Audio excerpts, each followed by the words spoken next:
Welcome, Dr. James Beckett, Sports Card Insights. Here with Joel Belfer, mint condition. We're going to hear his origin story. But first, thanks sponsors, Topps, Panini and Upper Deck, Heritage Auctions, Huggins Scott Auctions, Mike Stadium Sports Cards, Burbank Sports Cards, ComC.com, and Beckett Media, Beckett Grading, Beckett Authentication. So welcome, Joel. I want to hear your origin story. You're in your 20s, and that's right. That's 25. very encouraging. 25 is prime. But what that means is you were born after the junk wax era. Right. So right. tell us Absolutely. more about your collecting experience and welcome to the show. Thank you. Appreciate you having me on. Background on me, I grew up in Cherry Hill, New Jersey. It's about 15 minutes from Philadelphia, but also 30 minutes from Millville, New Jersey, which is where Mike Trout is from, which really ties into my collecting experience. I think the origin story for me with collecting is growing up, always had cards around the house from my dad and my older brother. And I credit them for getting me into collecting. And then I also credit my father for giving me a bit of a business sense. In middle school, I started realizing how big of a market there was for these cards. It wasn't just collecting, but it was also buying different trade shows that you can go to online. So in middle school, I teamed up with a buddy. We combined our collections and started selling online, selling in person, selling eBay, forum sites, all that. And that's where I really got into the buying and selling aspect of the hobby. And I've done that ever since. I've still continued to buy and sell through today. But there's also an investing side for me. One of the first boxes I opened was a 2009 Bowman Sterling box, and I pulled a Mike Trout. Mike Trout being, right near me in Millville, New Jersey. But he wasn't Mike Trout at the time as we know him today. But I felt, local kid, let's start collecting him.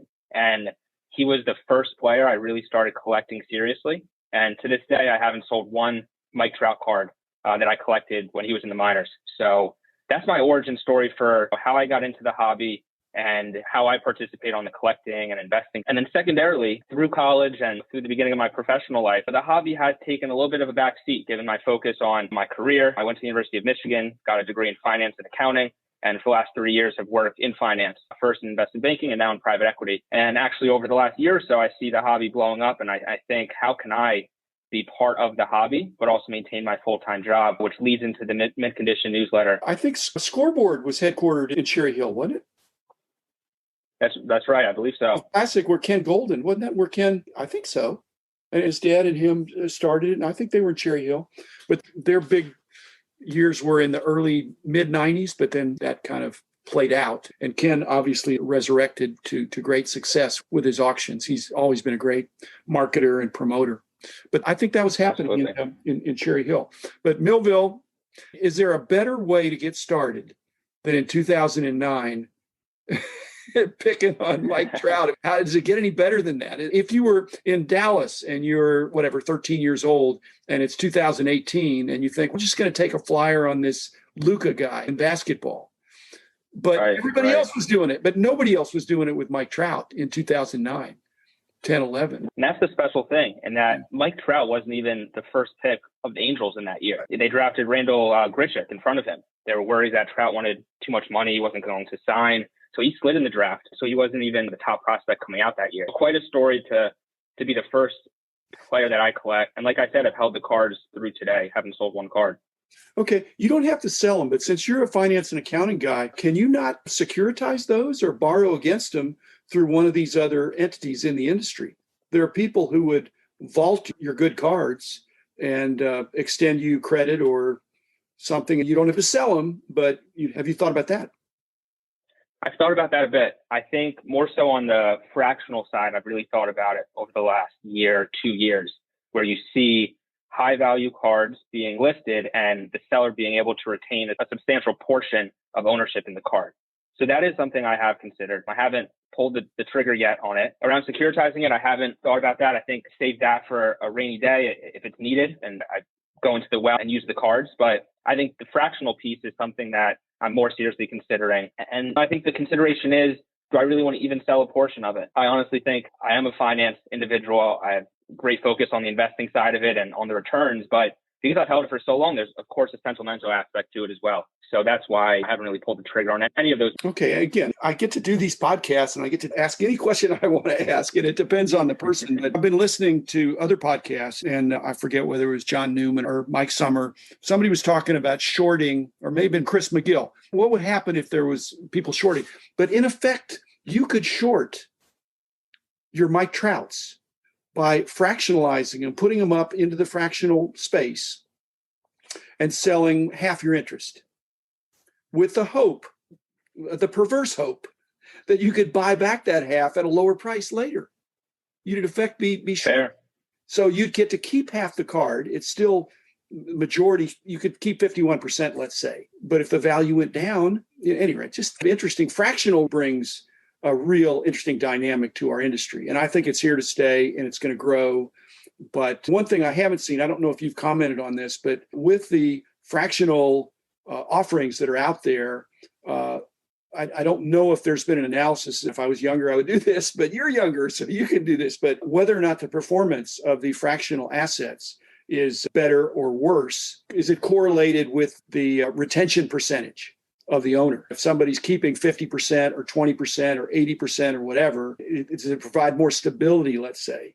Or is it a feeding frenzy that they want to get some of it? Or maybe it's unrelated. But I think it's fascinating what's going on and the creativity that, especially with these different fractionals, each one's going to do it their own way. Yeah, I think the thought on that is, are you familiar with Alton Insights? So I think they've done a ton of analysis on this front. I've been in touch with their CEO, Russell Lieberman, great guy, I think great company. They partnered with Golden Auctions recently. And I think if he's listening, I think this is an analysis that they should run. And I'm sure I'll definitely follow up with him about that, because I think that's a great point. You see it in the public markets today. If you have a single individual holding 70%, why would the public want to buy in if this single individual really just determines the course of what happens with the company? Same with the card. You talk about buyouts. So the main way so far, in my opinion, on how these investors who are buying up the fractionalized shares, that's how they're making money when buyouts come in. And if you have an owner who is only selling 10, 20%, he effectively decides what happens. So I think that's a very important consideration. And yeah, I would love to see the results of that analysis as well. The other aspect of it in collectible and alt and rally and all these, I think there's too much money in sports cards now that all of them, even the art people, are going to be thinking about doing this. But the other thing is, I think there's two customers for the fractionals. One is the customer that wants to make money, and the other is maybe the buy and hold. They don't want it to be transacted. They don't want to cash out. They want to be able to say in perpetuity that they own a piece of a 52 mantle. And so whether or not it ever cashes out, not a big deal to them. And I think we've seen that, because we've seen some cards that there's been offers to buy out and the collectors have rejected it, because then they get money, but they don't have the fraction of the card anymore. And that probably depends on the quality and the type of asset. If it's a commodity, well, then just sell it. Sell it, take the money and plow it into someone else. But if it's a unique asset, that's my criticism of the fractionals. As long as they stay up market with things that are really where you're never going to have one of these. It's not a market basket of things that's a good deal. It's, do you want to participate? You want to have a piece of something that you're never going to be able to either afford or perhaps even find. That's right. No, that's a great point. I think you especially see it in rally. I think today they're listing the Declaration of Independence. I think that's something, like you said, you own it, you hold it, you pass down the ownership to your kids and say, I'm granting you a piece of the Declaration of Independence. So I'm right there with you. What we've seen, though, is the market in the fractional space continues to grow. Rally just raised $15 million. Money keeps flowing into the sector. Big names, not just on the sports card side, but on the entertainment and media side, who Rally got in there. They got Wheelhouse in there. So I think it's awesome to see what's going on in the fractional space, not just in terms of what they're listing, but what else are they putting together? You have Collectible putting together the Mint Collective in January, and I just had Rally partnering with Wheelhouse on some media and entertainment, launching a show. So they're not just making it about the investing experience, they're making it about really how significant some of these items are. I think the whole industry is going to get bigger, but not just more sales of sports cards. It's going to get bigger and broader. I think the ways you're going to be able to enjoy and participate in the hobby are going to expand. Because if Fanatics has its way in these other fractionals, there need to be more collectors. They need more wallet share and more wallets. I don't put it past them. A lot of people love sports, and the ones that don't love sports love entertainment or other kinds of things. And it's going to merge. Absolutely. Tell us about your mint condition. Are you weekly?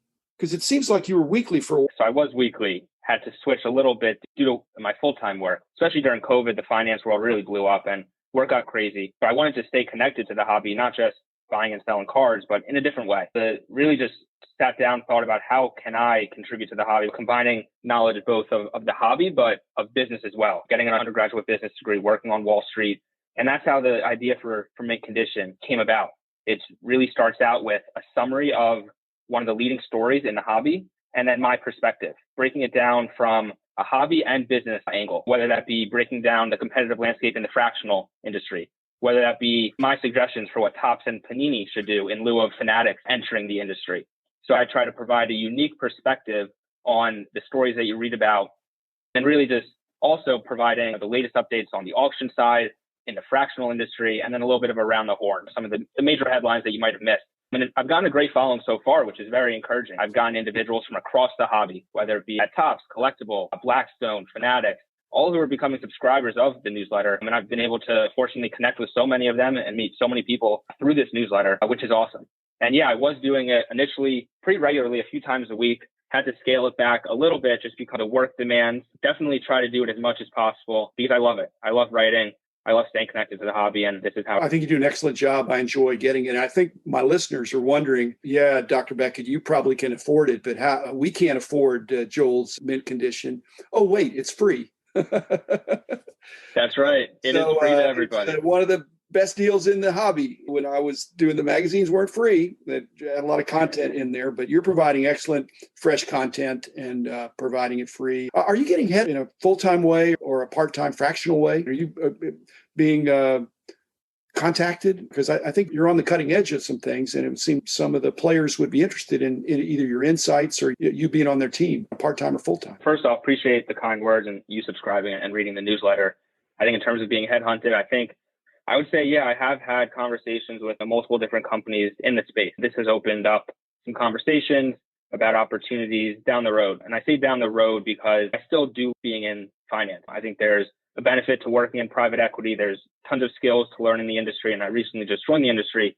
So I do see a benefit on Wall Street for a little bit longer. But I think this newsletter has opened up doors. It's opened up, connections. It's opened up conversations that I think will continue to be maintained over the next handful of months, few years, and we'll see what's going on when the time is right. I think the hobby is continuing to evolve, and today's opportunities might not be the same as the opportunities in 6 or 12 months.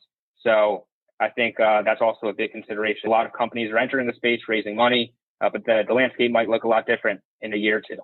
So I think that's also a big consideration for me. I do get contacted from people that listen and they love the industry and they'd love to work in the industry. And what you've done, if they copy, not exactly, they need to figure out what their gifts are. Your finance and accounting and all that and the private equity stuff serves you well to do this kind of newsletter.